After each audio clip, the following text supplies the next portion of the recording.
잘못된 믿음들. 창세기 22장 2절.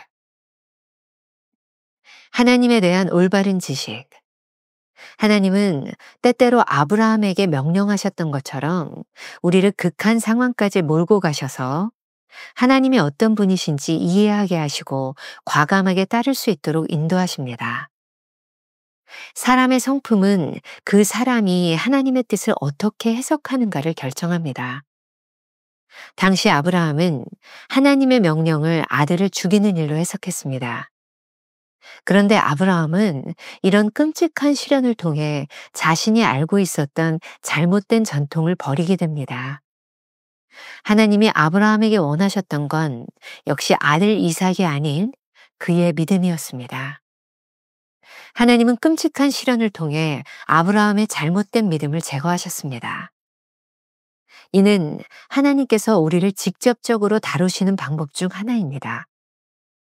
그러나 만일 우리가 하나님께 진실하면 하나님께서는 주님에 대한 더 나은 지식을 얻게 하기 위해 우리로 시련을 지나가게 하실 것입니다.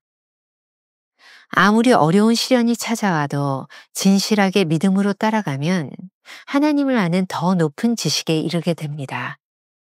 광신과 믿음은 다릅니다. 아브라함은 하나님이 말씀하신다면 자신의 믿는 바와 반대되어도 무엇이든 할 준비가 되어 있었습니다. 아브라함은 아들을 바치라는 명령에 순종했고 멈추라는 소리에 행동을 그만두었습니다. 이미 결심했다고 해서 그렇게 행동했다면 이는 믿음이 아닌 광신입니다. 아브라함은 처절한 순종을 통해 하나님의 성품을 더 깊이 깨닫고 여호와 일에 하나님을 고백합니다. 당신이 하나님께 진실되면 하나님께서는 곧바로 당신을 이끌어서 모든 역경을 지나게 하시고 주를 더 깊게 알 수 있는 내빈실로 인도하실 것입니다. 진실한 마음으로 하나님의 말씀에 순종할 때 참된 믿음을 깨닫게 됩니다. 진실한 마음으로 하는 순종은 자신의 신념이나 전통적인 믿음을 포기한다는 의미입니다. 순간순간 진실하게 순종의 자리로 나아갈 때마다 하나님께서 아브라함의 믿음을 정화시키고 성장시켜 주셨던 것처럼 우리의 믿음도 성장하게 될 것입니다.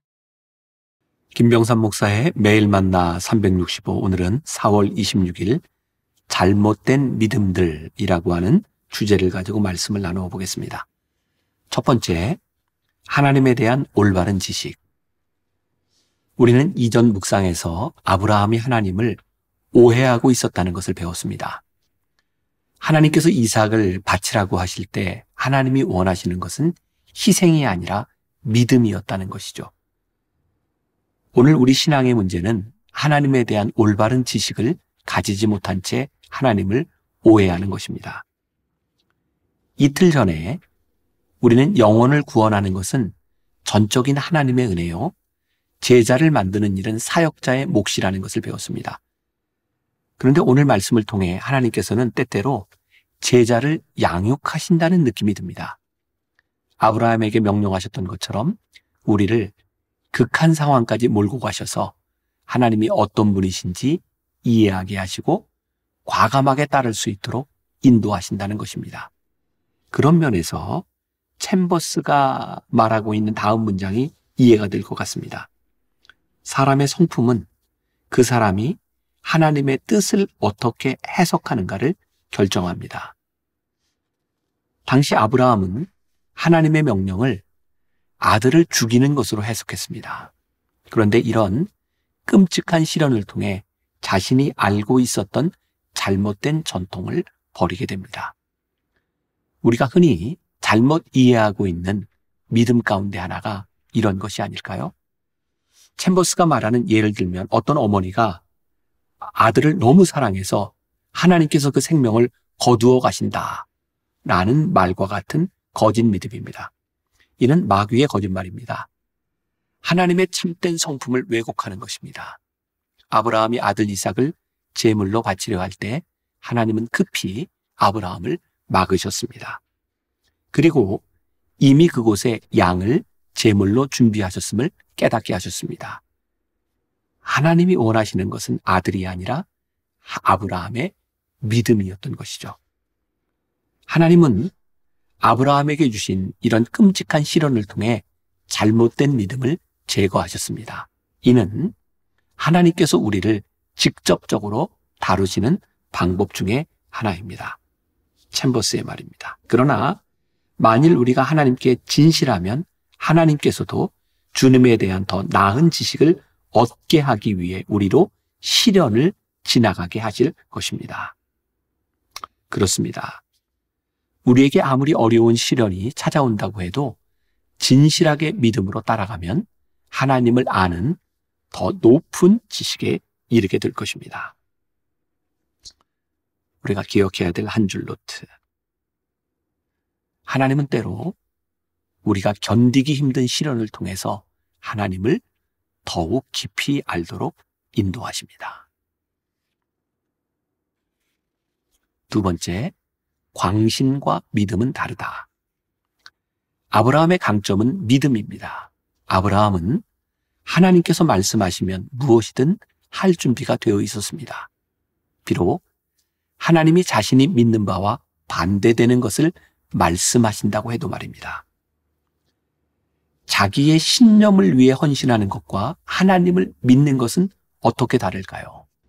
만일 아브라함이 신념에 헌신하는 사람이었다면 아들 이삭을 죽이지 말라고 소리치는 천사의 음성을 들었을 때 어쩌면 마귀의 음성으로 들었을 것입니다.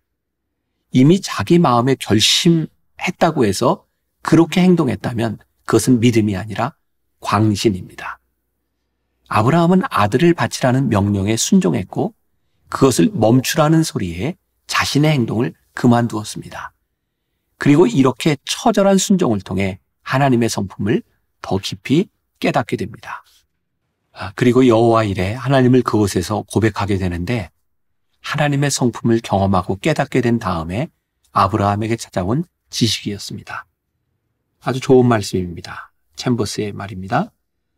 당신이 하나님께 진실되면 하나님께서는 곧바로 당신을 이끌어서 모든 역경을 지나게 하시고 주를 더 깊이 알 수 있는 내빈실로 인도하실 것입니다. 오스왈드 챔버스가 미술 학도로서 에딘버러에서 공부하고 있을 때였습니다. 미술로 하나님께 영광을 돌리고자 하는 소원을 가지고 기도했지만 하나님은 그에게 응답하지 않으셨습니다. 응답이 없어 답답하던 어느 날 하나님께서 말씀하셨습니다. 나는 내가 섬기기를 원한다. 그러나 나는 너 없이도 할 수 있다. 이 말이 그의 인생을 바꿔놓는 순간이었습니다. 기도는 내가 원하는 것으로 하나님을 섬기거나 나의 계획을 하나님께 구하는 것이 아닙니다. 기도를 통해 우리는 전적인 순종으로 이끌어가려고 그 결과로서 우리가 하나님께 쓰임받는다는 사실을 깨닫게 됩니다. 챔버스의 사역은 하나님에 대한 전적인 신뢰와 순종의 길로 인해 그 여정이 시작된 것입니다. 참된 믿음을 깨닫는 때는 진실한 마음으로 하나님의 말씀에 순종하는 때입니다. 진실한 마음으로 하나님께 순종하는 것은 자신이 가지고 있는 신념과 전통적인 믿음을 포기한다는 의미입니다. 하나님께 진실한 것은 베드로처럼 호언장담하며 제가 뭐든지 하겠습니다. 당신과 죽는 자리까지 가겠습니다. 라고 말하는 것이 아닙니다. 단지 순간순간 진실하게 대응하며 순종의 자리로 나아가는 것입니다. 그때마다 하나님이 아브라함의 믿음을 정화시키시고 성장시켜 주셨던 것처럼 우리의 믿음도 성장하게 될 것입니다. 우리가 기억해야 될 한 줄 노트. 자기 확신으로 하나님을 믿으면 광신이 되고 마음을 열고 하나님께 순종하면 믿음이 자랍니다. 오늘 하루 우리가 품고 살아갈 질문입니다. 당신의 믿음이 성장하고 있다는 것을 확신할 수 있습니까? 기도하겠습니다. 오늘 묵상을 통해 우리가 하나님을 올바로 아는 것이 얼마나 중요한지를 깨닫게 하셨습니다. 우리가 하나님을 전적으로 믿는 믿음으로 신앙생활을 하고 있는 것인지, 아니면 우리의 확신을 믿는 광신으로 하나님을 믿는다고 착각하고 있는 것은 아닌지, 오늘 아브라함을 통해 깨닫게 하신 것은 하나님은 우리의 어떤 희생을 원하시는 분이 아니라 하나님을 향한 믿음을 원하신다는 것을 깨닫게 하셨습니다. 때때로 하나님께서 우리를 어려운 곳으로, 고난 가운데로, 이해할 수 없는 곳으로 이끌어 가실 때 하나님을 믿는 믿음으로 우리의 믿음이 성장하게 하시고, 또 하나님을 아는 지식도 점점 더 자라게 하여 주셔서 우리의 믿음이 하나님 앞에 올바로 세워져 하나님 앞에 잘 쓰임받는 귀한 하나님의 사람들이 되게 하여 주옵소서. 예수님의 이름으로 기도했습니다. 아멘. 하나님은 때로 우리가 견디기 힘든 시간을 통해서 하나님을 더욱 깊이 알도록 인도하십니다. 자기 확신으로 하나님을 믿으면 광신이 되지만 마음을 열고 하나님께 순종하면 믿음이 자랍니다. 당신의 믿음이 성장하고 있음을 확신할 수 있습니까?